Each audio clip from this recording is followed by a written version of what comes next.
Like I said, he was mama's boy, so he was always behind me. I couldn't go nowhere, couldn't do nothing. If I left out the door, he was going with me. If I laid down, he up next to me. Like if I moved out the bed, he'd wake up. He'd wake up now. He was good. Well, with 4 kids, it was rough. I mean, we was like family thing. The only thing with us being the family, I got 3 different daddies.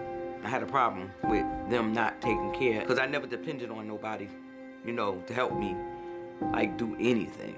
Never asked. I did hair. You know, I made money. My mom and dad always helped me out. But I didn't like that. Like I said, it was good, just up until my addiction part. You know, normal childhood, I guess you could say. Moving around from home to home, and obviously you guys knew at the time that my mother was a drug addict while we were with her. So, you know, we lived in a couple of her friends' houses. You know, at the time, we switched from my grandparents' houses. We actually lived in Englewood in Patterson with my mother for a while. So we're kind of going from house to house a little bit during her addiction, you know. And at that time, like as a young kid, you don't really know, like, what is actually happening, or, you know, all I know is that my mom kind of looked different certain times. Like, you know, she never really did it like in front of us. It was something that was done behind closed doors. Because it was coke first. Then learned how to cook it up, and then it went from that to that. See, I did base, I didn't even do crack. I did free base, because, you know, I did the coke, because that's what I was doing from the beginning. So I didn't worry about nothing. Like, I didn't care about, I mean, I cared, but I didn't care. You know, that's what it does to your brain. It takes away all the stuff that you're going through only for a minute now. It ain't like it lasts a long time, because it don't last a long time. It's like you get up the next day, the problem that you did it for is still there the next day.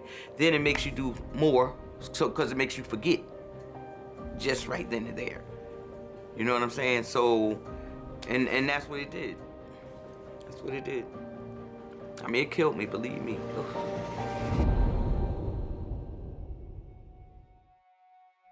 I would like you to describe when Child Services came and grabbed him. You could describe that night for me. Jesus. Up until the time that we got taken away, I don't remember too much. I just remember that day so vividly that, all right, random people just walked into our house, put our clothes in bags, and they're just telling us to come with them. And that's kind of like the last thing I remember up until that point. Kevin was in the living room with me. I was doing hair. He was back sitting next to me, really. So when they came in, you know, they said what they said, and, you know, they was taking them, and the reason why they was taking them, and, you know, told me to go. So I told them to go upstairs, get the clothes, put them in the bag, put it in the black bag, and they took them out of there. She knew what was going on. We didn't.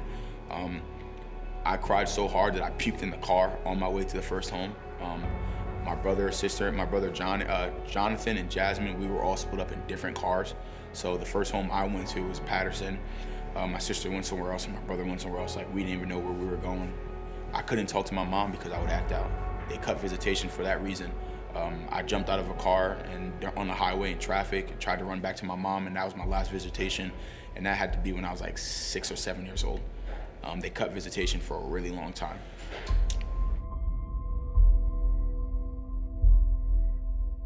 Well, I owned a gym in Sparta, a little small personal training gym, athletic training center. And the group home that they had established in our town had asked if we could take some of the kids over and have them join the class and get some exercise and just, you know, some socialization after school. And I walked into work, and I looked over, and, you know, being a very highly white town, I looked at my daughter and I said, "Who's he? Where'd he come from?" And she said, he's in a group home in Sparta. And, you know, I said, "Well, are his parents?" And she goes, "No, he doesn't have parents." That's when I first started getting involved in sports and stuff like that. I was a little chubby at the time, so I was like, "Listen, we know a facility where you can go train, you know, lose some weight, start wrestling." Because at first I started wrestling. I didn't play football first, I wrestled first. They asked, you know, he would like to stay for more and more classes. Would that be okay? And, you know, obviously we said, sure, he can just stay as long as he wants, don't worry about it. And the funding was kind of difficult to get. So after a while, we just said, just bring him, leave him. If he likes it here, you know, have fun. But it was at that moment when I met him and seeing him in the class and seeing how much fun he had, and I just couldn't get him off my mind. I don't know why it was getting shut down, but it was I was there for 2 years, and that year, once my adoptive family became big brother, big sister, I was hanging out with them a lot more. The group home was shutting down, and they asked, like, would you guys want to take Kevin in? And they immediately said, yeah. I could make the difference. I was the turning point at that point, you know, to really let his life go in this direction or that direction. And I thought, all right, you know, God, it's in your hands now. I was around people who were athletes, so I'm like, I guess I'm gonna have to start playing a sport, to fit in here. You know, I started out with wrestling, I started out with football. If you're gonna do sports, you gotta make sure you do well in school. You know, I thought just playing sports would be fine. You know, I didn't really think of me going to a Division I school at the time until I got a little older and went to high school. But it was definitely a different transition for me, family-wise. You know, I wasn't used to a lot of things, but you know, my mom instilled a lot of good things in me. I think it was a really extremely hard situation on my kids to go through what we went through after the split up with their father.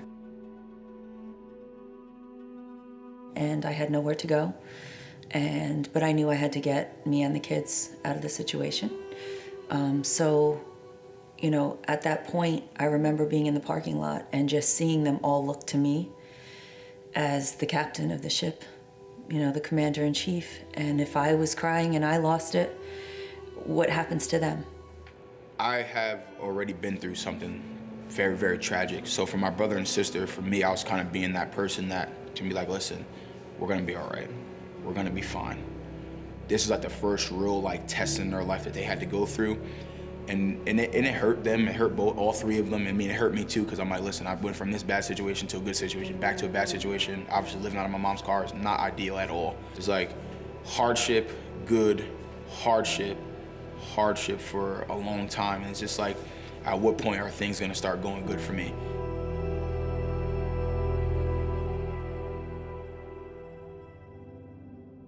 Rasheen went to a wrestling match at Hackensack High School, which Hackensack High School was 1, 2, 3, 4 blocks away from where I lived. I knew Kevin was going there to wrestle. Ever since pretty much my brother got taken away, man, I always told him that I'm never gonna let him get too far. I pretty much just chose to really go forth with it.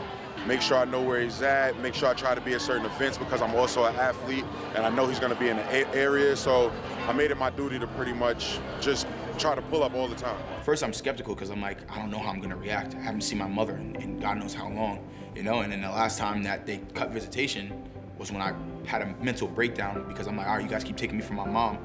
What do you want me to do at this point in my life? Like, I just want to be with her. I was like, you know what? Let's go. I'm 16 at the time. I'm like, let's do it. I'm like, who that dude bringing in here like that? Like Kevin? I was like, Kevin who? Not thinking my son Kevin, because I thought he just had somebody walk from around the barbershop with him.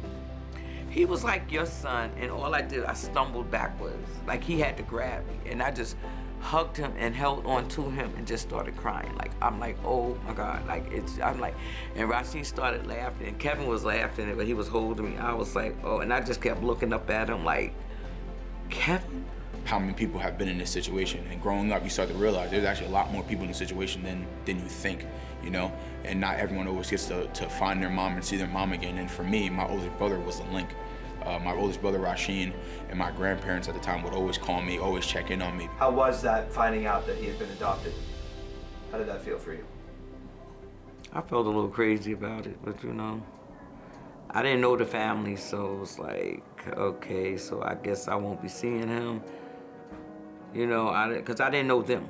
But like I said, my mom, as far as her saying, you know, she said they were good people. So, because if they wasn't, they wouldn't let her talk to them. At first, it was a little tough, and I needed to be a protector of him at that time, and I needed to make sure that this would not disrupt everything that I was trying to do in his life. You know, we met, and you know, from there it just went to me and her being friends. And once I started getting to know her, it was like, okay, she cool, because I'm a down-to-earth person, you know, and whatever works for Kevin, that works for me. And if that's what it takes for me and her to get along, then that's what it took.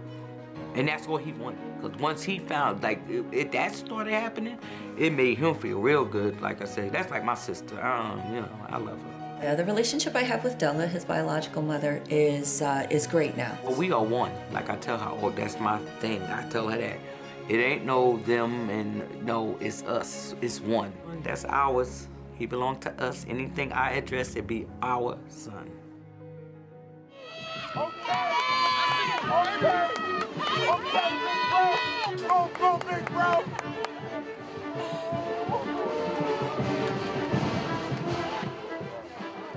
Very, very overexcited, proud. Like, I just never thought that he would be where he at after all that he's been through. Like, this is a true, exciting moment. Like, for real, never, I don't know, just never imagined that I would be here watching my baby, you know, but he made it real far.